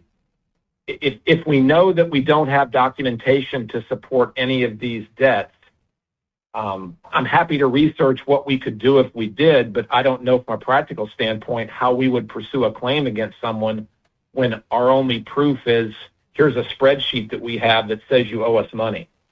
So, Forrest, and Mary, that's not a jab. That's not a jab at your office. That just sounds like where we are. That is where we are. So we do have some of these turned over to collections with the firm there in Wichita. The problem we're having is that some of these people, most of this is deceased, and they've given us saying it's unclaimed. They've wrote it off on their books, so they cannot collect it. And so that is one of the issues we're having. The second issue we're having is we don't have documentation when they go in front of district court to prove their case that we have them on the tax rolls, rightfully so, and the cases are being dismissed. So the judge is saying we're holding up their docket, the court system, because they're coming in having to dismiss cases of stuff that we can't provide information for to prove our case against. Do we know when these cases were first handed over to collections, was there any documentation that the collections firm might have in their files? So in 2014, we transferred everything over to that collections firm, and any information that they've asked for would be the statement and what that collection was for. And it might have it on the statement what it was for, but let's say it was a boat and they had that boat and they sold that boat 3 months after they got it, but they never took it off the rolls, and they've been paying their property taxes in New Mexico or Texas or whatever, and so they're able to prove that it wasn't, it shows, some of them show what it was, and that's kind of where they're going. But then and some of them don't show what it is. Some of them just show like a trailer. Well, I can't go in and say it was a horse trailer, it was a jet ski trailer. We don't have any documentation to prove that. The state of Kansas does not hold that stuff. We've also tried to reach out to them for it. So we're kind of in that area where we can't prove the debt because it's 20 years and older, and we don't keep that in-house for the documentation to back it up.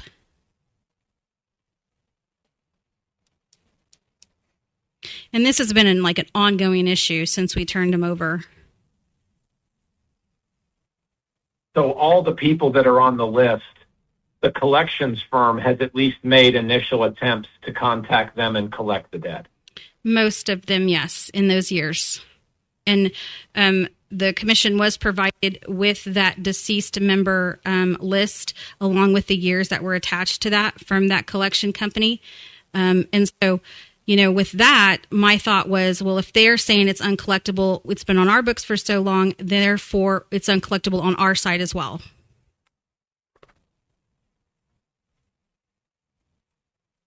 Yeah, and practically speaking, if they're saying they can't collect it, what that means is that they've reached out and the person that owes the money, the debtor, has either ignored them or affirmatively told them to go pound sand. So I don't know what we would do differently. I mean, we could send a letter that's similar to what the taxpayer, the debtor, has already ignored, because that's what the collections firm would have done. For us to go further, we would have to file something in court to do it, and I don't know how we could even. I certainly wouldn't want to stand in front of a judge and say we're trying to collect a debt that we have no documentation to support. Yep. Realistically, we are going to have to write these off. Bottom line, as upsetting it is to me, as it is everyone else, we're going to have to write them off. I just want to make sure we're writing off the correct amount so that we don't have to come back because we didn't write the interest off correctly or whatever. I don't want to have to someone come back 30 or 40 years and re-clean up a mess. I want to see if we're going to write off $785,317.28. I want the documentation to agree to that amount. And if we're going to, some years we're going to write off interest, then we need to write off interest in all those years. That's my. So we just have to do a better job going forward. It's not your fault. It's pathetic. The prior commissions let this stuff get in this order. I continually go back. Independent oil and gas operator owes Seward County somewhere around $1.5 million. Still operating. We didn't make any effort to collect the money. I hope we are now. But that's tax dollars. Me and everyone else in this room have to make up for people that don't pay. We'll have to cut corners. So are you wanting me to come back with interest into May 31st and then the total amount due for the 1994 to 2006 years? Because if that's the case, then I want to definitely get the software company involved and do like a preliminary poll so I know exactly the dollar amount. Because what I gave you guys today as far as the information is what they told me was how they were going to pull it. We have a motion on the floor that's been seconded to table for 2 weeks. But we need to give her some direction. Yes. So, I mean, she just recited what she was going to do. And Mary, can you get that done in 2 weeks? Oh, we're miracle workers. So probably. I'll put in a ticket. Well, if CIC calculated some years, it should calculate all the years, correct? Well, they're only going to do, are you going to do action on that first one for the 2015? Well, some of the 1994 to 2006 did not have interest calculated either. That's what I'm asking. So what years do I need to ask them? Because we have 2 resolutions. Are we just nixing it all and this is how we're going to do it? I mean, if we're going from 1984 to 2006, then I need them to do that whole poll. If we're just doing the 2 resolutions with the 10 and just that figure, tell me how you want me to direct it so I know how to do it. But do you want the interest to date so we can just write it off? Since apparently the 2015 did but didn't. So technically it never got wrote off, so we're still collecting and should be collecting interest if it was to ever get paid. So if what date would you choose? The next meeting is the 18th. 18th. So I could put in a ticket and possibly have it for the next packet to be presented on the 18th. Yes, okay. Because I do want to have this cleared up before I implement Catalyst. Because I also have to do the foreclosure and do all of those. So I got a lot on my plate. So if we're going to get this done, I need to do it. So we're doing 1984 to 2006 with interest to date to May 31st. Is that correct? Okay. And are we going to table or approve the first batch? I think we need to table it because some do and some don't have interest. Of the 9 years, I think 3 had interest calculated and 6 didn't. Okay, so in direction for the administration, what resolution should they type up? Do they need to do 2 or 1? It would still have to be 2 because one's codifying a prior quasi action. I don't know what Clay would call it. Okay, so we need 2 resolutions still. Okay. I think we should have, since some had some form of whatever taken 11 years ago. Okay, so we have a motion by, I think John. I made a, You made we have the a motion. by Chairman Helm and a second by Commissioner Lauterbach. Remembered that. To table the tax write-off resolution till the May 18th, 2026 meeting. All in favor, raise your right hand. Motion passes. 5-0. Okay. That's it. Thank you, guys. Thank you, Mary. Executive session. So I don't know what order you want them to be in. You do have a legal, a personnel, and a real estate. I don't think the real estate will take very long if you want to do that one first. We'll have my guy here sounds to do real estate. John. How long do you need? About 10. 5 minutes About 10. for real estate. Okay, 10. I move to recess into executive session preliminary discussions relating to the acquisition of real property under KSA 75-4319B6 for 10 minutes to include Tyler, the commission, Brock, April, Forrest. We'll reconvene the commission chambers at 7:17. Okay, it's good. You have a second? Second. Motion by Commissioner Matlin, a second by Commissioner Stanton. Go in executive session for 10 minutes for real estate.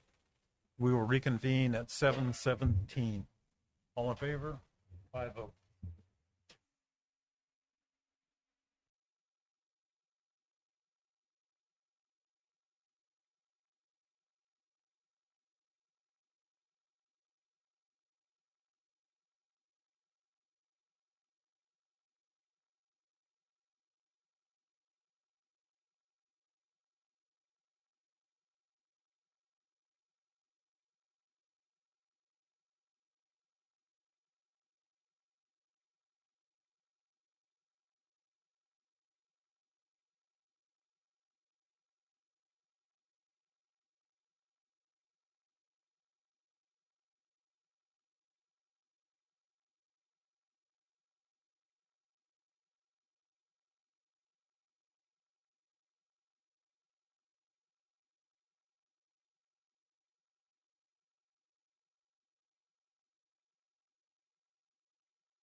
I know. I forget to do that. Quinn, you got to signal me or something.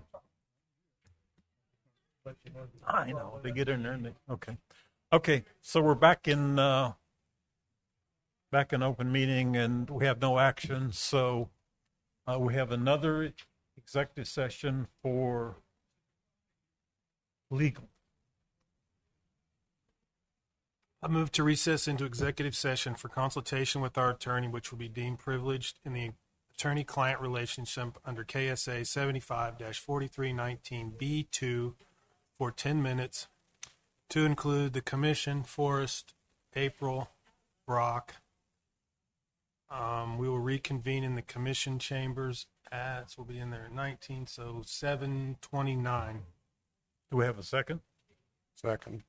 Have a motion by Commissioner Metlin, a second by Commissioner Stanton to go in executive session for 10 minutes for consultation with attorney. We will resume the open meeting at 7:29. All in favor? Motion passes 4-0 with one.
Okay, we're back in open session. No action as a result of the executive session. We have one more for personnel. I move to recess into executive session for discussion of personnel matters of non-elected personnel under KSA 75-4319B1 for 15 minutes to include the commission, Forrest, Brock, April. We will reconvene in the commission chambers at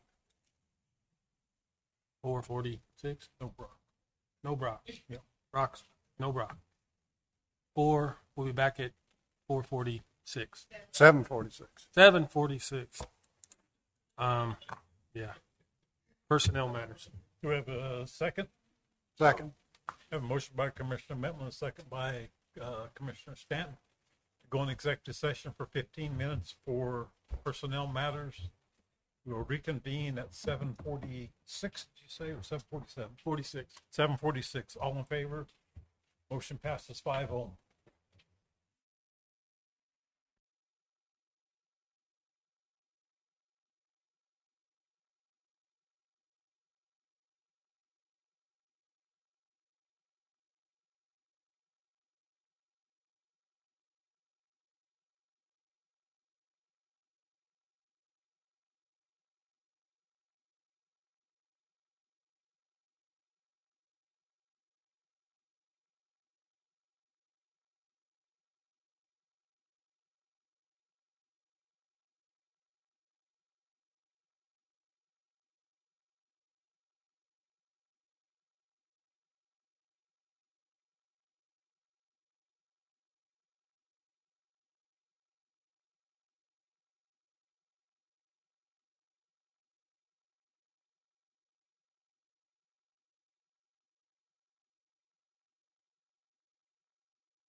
I guess it's up to me. We're back in, sorry. I was fixed to pack up and leave. We're back in open session and no result. I've turned the volume up. Forrest, are you there? Yes, I'm here. Very good. Okay.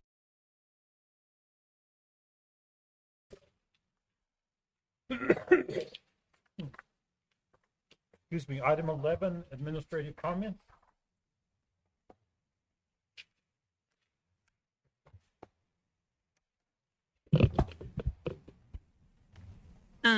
Commissioners, I feel like if you have any questions about the memo that or the letter email that was sent to the commission, and you want to know where the turnover rates, we have lost 28 employees since January 1st. In turnover, it's a 14% turnover rate. We did do research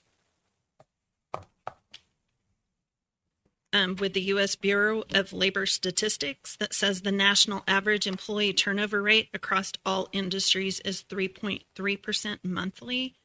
For government, it is around 1.75, with state and local government reported at 1.3% in February of 2026.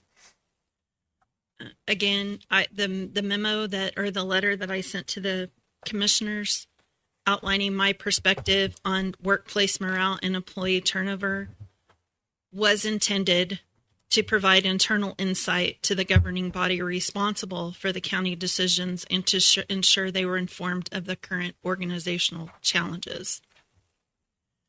I completely understood that the correspondence may be subject to open records requirement, but I was surprised that an email that was sent to only commissioners made its way to the local media in less than 2 hours. Open records request was sent to our county clerk. Although I'm not disputing the public nature of the record, I was concerned about the decision to elevate internal personnel and workplace culture matters into a public domain so quickly. These types of discussions are typically handled with discretion in order to allow the leadership the opportunity to fully understand and address concerns constructively. Involving the public at an early stage can contribute to misunderstanding, which it did, unnecessary negativity, which it did, and division within the community. My intent with sharing that information was so we could improve the workplace conditions and not create public controversy. I believe it is important that we remain mindful of how and when sensitive internal matters are communicated externally so we can maintain trust both within the workforce and with the public that we serve. I feel that I need to support the employees this evening when I say I have had the privilege of serving the county for 25 years, and I've always taken great pride in both my role in the county and the services that we provide to our community. Throughout my tenure, I've consistently believed that every employee in this organization plays an important role, no matter what position they're in, and contributes meaningfully to our shared mission. In the past, even during challenging times, the workplace has felt like a supportive environment, one where employees rely on one another, they understand what their purpose is, they remain committed to serving the public. That sense of teamwork and shared purpose is a significant reason why many of us have remained dedicated to the county over the years. Although my recent email was not intended for public distribution, I have received an overwhelming amount of support and appreciation from not only employees in response to its message, but also constituents that live within our community. It's not always easy for staff to voice concerns, particularly in the environment where they fear retaliation or public scrutiny because it's been hot and heavy for a year. In many cases, employees turn to their administration department or their human resources department for guidance and support during these times. I want the employees to know that I stand alongside them and I'm committed to supporting their growth, advocating for a positive work environment, and helping ensure they feel valued and that they feel heard. At the same time, I think it's important to recognize that unresolved issues, if not addressed, can have a broad and lasting impact on the workplace culture. I respectfully ask the commissioners to partner with administration in identifying solutions, strengthening our organization, and establishing a clear path forward. With thoughtful leadership and collaboration, I'm confident we can restore a positive, productive environment for our employees and the community we serve. I went through some of the key trends of data with you.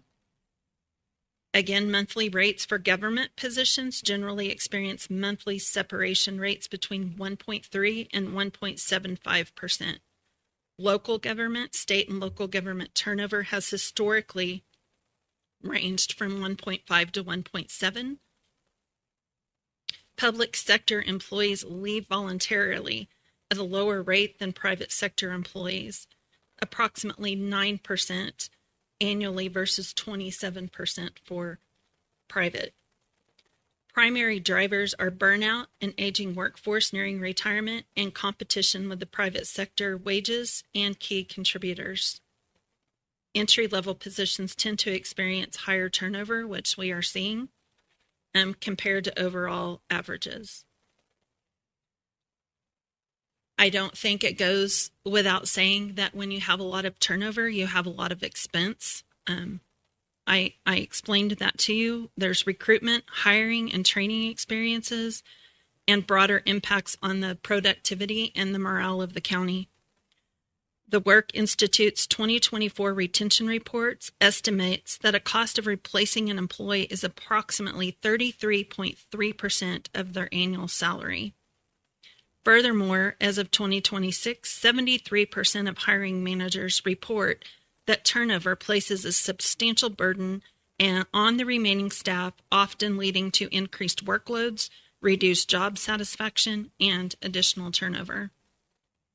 Our Human Resources Department, Angela, is actively conducting exit interviews to better understand the root causes of employee departures and identify opportunities where we can improve. It's also important to recognize that many commonly held assumptions about workforce demographics are often overstated. Across generations, employees consistently value meaningful work, competitive compensation, a work-life balance, and key priorities include teamwork, recognition, and flexibility. Notably, 90% of employees indicate they would remain with an employer long-term if provided with consistent raises and opportunities for the other things that I've mentioned here. I know some of you challenged me to come up with ideas to address turnover and strengthen the workplace morale. We need to develop a comprehensive retention plan. I think it would be a great idea to engage employees through surveys and direct conversations to better understand their concerns and opportunities.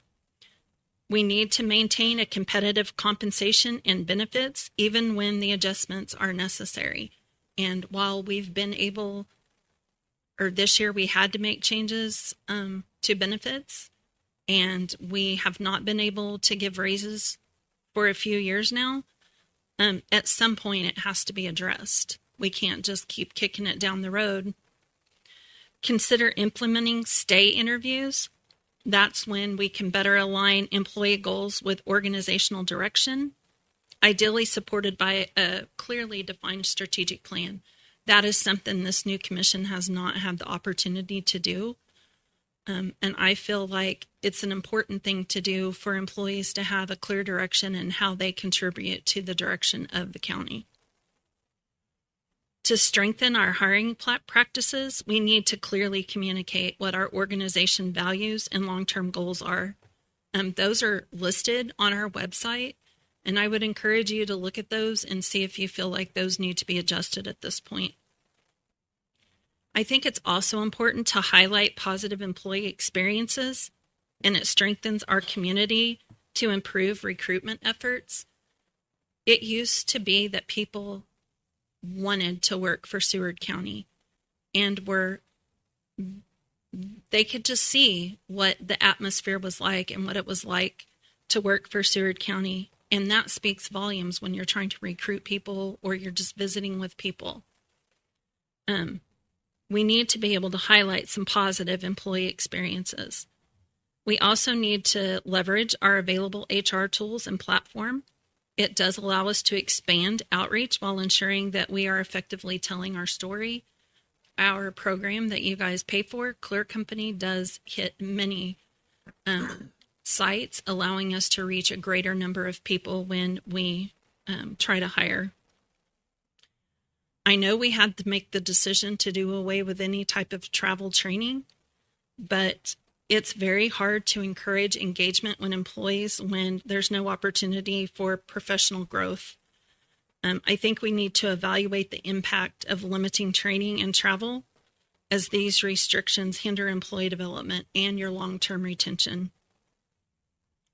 I also think we need to regularly check in with our high-performing employees to address their workload, burnout, and what their career goals are. We need to empower our department leaders with the authority and clarity needed to effectively manage their teams and contribute to organizational success. I understand why you guys wanted all hiring decisions to come back to you and for you to be able to set the hiring wages, but we do miss out on opportunities to hire employees during that period of time, and it also has made the department heads feel like they can't be trusted to make the decisions within their budgets and to hire people. We do need to strengthen the workplace culture. Leadership plays a critical role in shaping organizational culture. The employees are seeking clarity regarding the county's direction, their role within it, and how they can contribute to align with what you are wanting to accomplish. Ensuring consistent communication and visible support from leadership will be essential in rebuilding the engagement and the trust. In closing, I just want to say while turnover presents both financial and operational challenges, it also provides an opportunity to evaluate our internal practices and strengthen our organization. With a focused and collaborative approach, we can improve retention, enhance workplace culture, and better position Seward County for long-term success and what we used to be known for. I appreciate you letting me discuss that.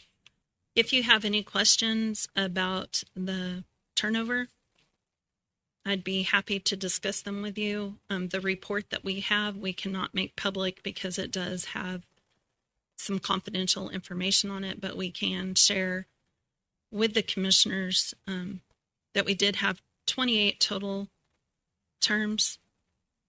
We are down to 209 total full-time employees as of April 30th, 2026. At one time, we've been up to 250 prior to all of this.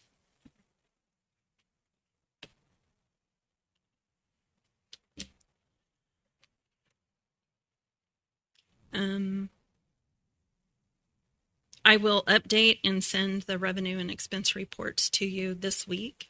I will make sure that I get the budget published and the public hearing on the schedule for May 18th. I believe Hillary had it where you guys automatically got your calendar in her absence, but if you did not get the May calendar for some reason, if you'll please let me know. Clay, I believe that the Juvenile Detention Center is going to be reaching out to you individually as the liaison to the juvenile detention meeting. If they reach out to you and you're not able to go, we will need to see if we can get someone else to go in your place, because they are going to talk about the formula that they use to set the pricing for 2027. So we'll know how to budget. She acted like they were going to have a meeting in May. Beth Beavers is who that would come from with Finney County, and she reached out to me last week to get your contact information. So normally she'll copy me in that as well, but I just wanted to give you a heads up if you hear from her. April, can you make that online calendar so that we can just log in and print copies as needed? Yeah, Simon, it's in Microsoft 365 that she does it. When she emails it to them, should they be able to get into it through their email at any given time?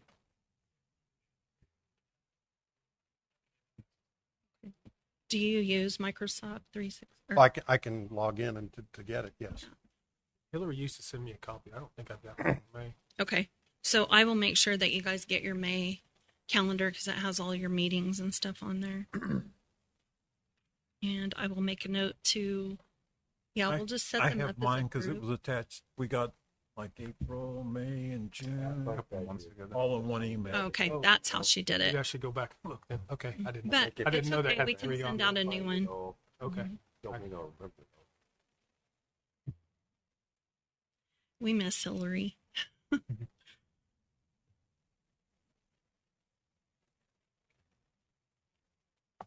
All right. I think that's all I had for administrative comments tonight. Okay. Any questions? Okay. So out of the 28, how many were just because they no longer want to be here? How many were because of retirement or maybe different job opportunities? Let me look at that for you. There were 2 out of the 28 that were retirements. I have a report here. I can get back to it. And I also asked Angela to include the years employed for me so that we could see that history. We did have 12 involuntary exits in those numbers as well.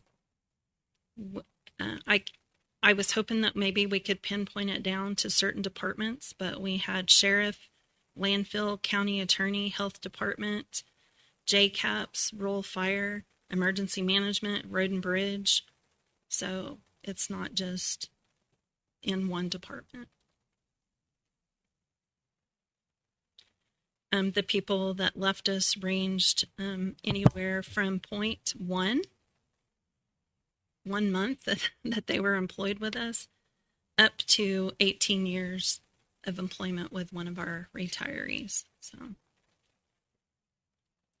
we put a lot of effort into hiring these people, and when you have them leaving that quickly, the expenses that we're putting into background checks and drug and alcohol testing and the time with training and the recruiting dollars that go into that, it's costing us money.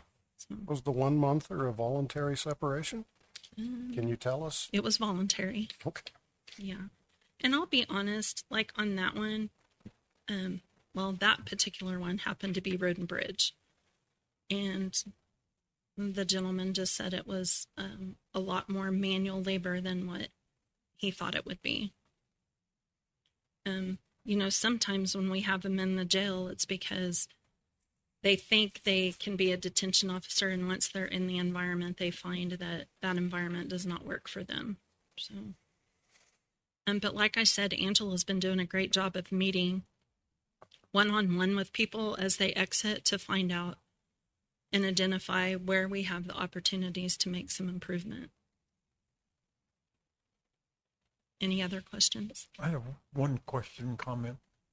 So I know the ARPA yes. is drawing to an end. Yes, we will have to have all of our funds spent by December 31st. So can you add that to the agenda next meeting where we're at, so we can... I think that I put that in our Friday report. Right. Consulting fees, for instance, weren't anywhere near what they had anticipated in their contract, because they just didn't know what kind of projects we were going to be doing and how much, if they were going to have to come out and do public meetings and different things like that. So we can reallocate those dollars, but they can only be reallocated to projects that you approve by December 31st of 2024. And so, but you guys did have courthouse remodel in there. You had Masoni Bridge in there, which we've been paying the cost of Masoni Bridge out of the Road and Bridge Highway Fund. So we can definitely look at contracts that we had, like with Union Pacific and Kirkham Michael, the people that PEC, when they came out to do the environmentals and stuff like that. And so we can look at reallocating. You could do a journal entry to reimburse Road and Bridge special highway funds with the expenses that you had tied up in that. I know I mentioned to Steve we had a leak in the new concrete that was poured on the backside of the courthouse where there used to be flower gardens and stuff. We found a leak during the warranty period, and the contractor came back out and fixed it. And then when we turned our sprinklers on this spring, we had another area that was spewing, and so we've had to rip out concrete again and figure out where the areas are. That's another area that you could apply the ARPA funds in the courthouse remodel project. So you have options, and we just need to go over where you want to use that money in the projects that you had identified in 24, because we can't pick a new project. So then that led into one more thing. Mm-hmm. I don't think you've updated this the new guys on the Masoni Bridge as to where are we just kind of in limbo waiting? We're still in limbo. Okay. So just so you guys know, we have fully drawn engineered plans. They came out and they've done the environmental studies. They met all of Union Pacific's obligations on where the the pillars can be placed, and right-of-way issues and all of that. We've done all of that because we were trying to get funds. Senator Moran came out, and he has funds that he can earmark for certain projects, and he put one of ours, he put the Masoni Bridge as an earmarked project. Then with a change in presidency and different things, shutdowns and all of that stuff, they put the earmarked projects on hold for a while. And I just need to check back with Hunter Carson with Senator Moran's office and see if he can provide us with an update.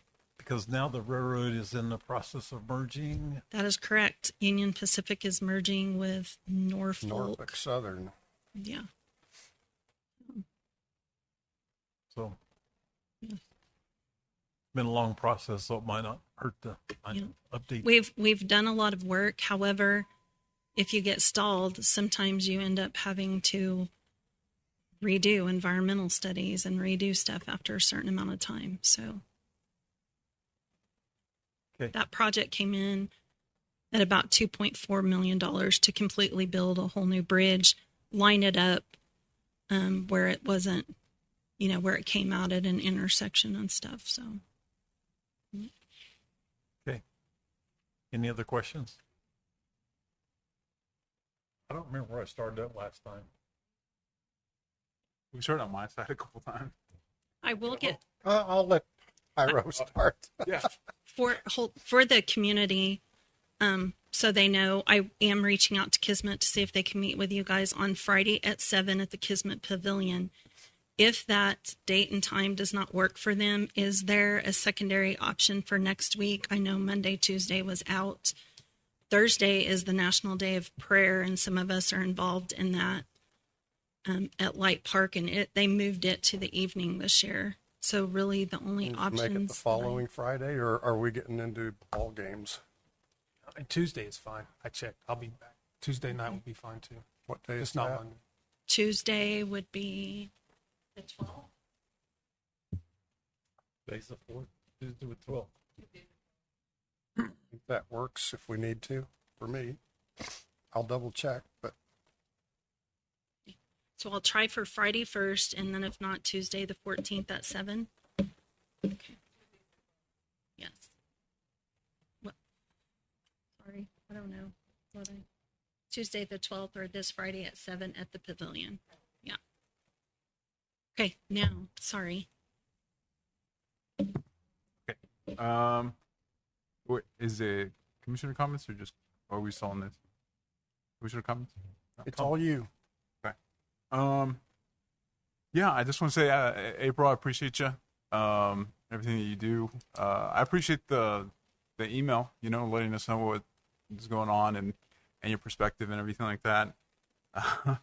You said that you have been in that position for 25 years, and I was 6 when you started in that position.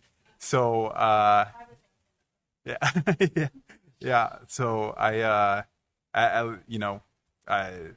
sometimes you just gotta know what you don't know, and I know that there's experience and wisdom that you have that I being in this position I need to draw from. So thank you for letting us know in that email, or at least thank you for letting me know in that email what you're seeing.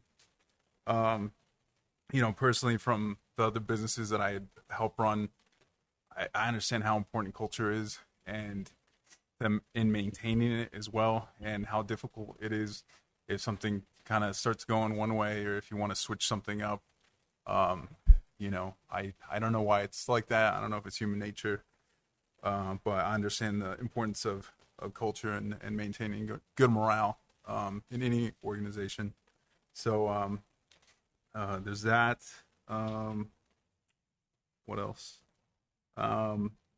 Also, with culture, I also do understand that it is also a lot to do with leadership. So if I need to do something better, if I need to set a better example in any way, I'm open to criticism. I'm open for anything like that. I'm human. I'm not perfect. So, if I need to do anything better, just let me know. We took care of the Kismet stuff. So that's pretty much it.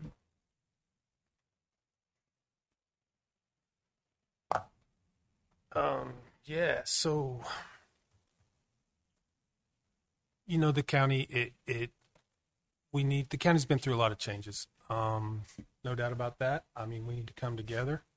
We need to lead the county and move it forward and make it a great place. Not that it's not, but I mean, there's some changes, and like Ira said, I mean, I've got a lot of calls this week, probably more than I ever had, from people and some people in the departments, and I think we're headed there. There's some stuff we can do and do better, and I can do better. We can do better. I think, I think we need to get headed in the right direction and iron some things out. But I think we can do it. That's what I agree with them too, and that's about all I got to say. I'll just reiterate, for whichever day in Kismet we establish, Friday or the Tuesday, just encouraging everyone, particularly in that half of the county, so to speak, to make sure you come and attend and make your viewpoints known. There's no preconceived anything going into that meeting, and we're just there to listen to Kismet, and more importantly, anybody from the county that wants to come and express their opinion on that. Okay, I want to echo what Hiro and John said. We try. We're not perfect, but we're going to make mistakes. We just fix them and go on. Me, probably more than anybody else, but it's not because I'm not trying. I do want to commend the three. I think recently they were referred to as rhinos. These three are conservatives, but most importantly, they're independent thinkers. All three of them have their own ideas. We can agree, but they all have their own ideas. So I just want y'all to realize that, I'm a conservative too. I don't believe in wasting money. You seen my tirade tonight on past due taxes, that nothing was done for 40 years. Pathetic. Don't get my blood pressure finally coming down, so now we'll get it back up. But no, I appreciate these new guys, the time. Nobody realizes the time and effort they put into this. I don't think in 5 years, I don't think I had, in 3 months, we've had more extra meetings than probably the other, maybe not, close to 5 years. But, these guys are working hard. So let's not call them names. Let's commend them and thank them and point out if I make a mistake. It's all we're good for. Let's go on. So I want to commend the commission. It's not easy to do what you're doing, and especially the position that you've been put in. And I think it's important. One of the citizens' comments that we heard tonight was commissioners should not take benefits. And the community needs to be aware that none of the 5 of you take county benefits. So yes, when the new commission come on, the benefits went away. And the pay, argue what you want to pay. Argue what you want to on the pay. I'll stand up. My pay's donated. All kinds of causes in the city and county. So I do not make, I can stand up and say I do not make one dime off of the county. So when I think what little you guys do make, it probably covers your fuel expenses maybe to your meetings, and it's just, that's me. I do not, nor did I ever want to be accused of on the school board taking money from kids. No. So it's a community service. I don't believe in taking money, but I'm told I have to. So I can donate it to various causes in the community and even in the county in Kismet. So we just have to move forward. A lot of things I could say, but I'm not a good speaker. But we got to move forward. I know I'll get beat up tomorrow. That's okay. They're picking on me. They're leaving somebody else alone. So I really don't care. So do we have any suggestion cards? Okay.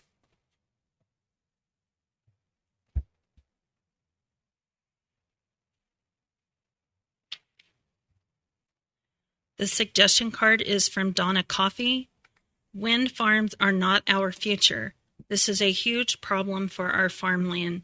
Too many unanswered questions. Our land should be protected from those wishing to make a quick buck and be gone. No wind farms. Is that it? Yes. And I think I let you guys know that I'm forwarding any correspondence as supplemental records to Fulston Siefkin between each meeting so that they can add them to the record. Up to at least July 15th. Yes. And I did let them know that you guys planned on taking the time till July 15th. Okay. All right. Most important motion of the evening. I do. I do. Who said they? Second. You? I'm ready to go. Second. Have a motion by Commissioner Lauterbach, second by Commissioner Vasquez to adjourn. All in favor, raise your right hand. Motion passes 5-0. We are adjourned. Thank you.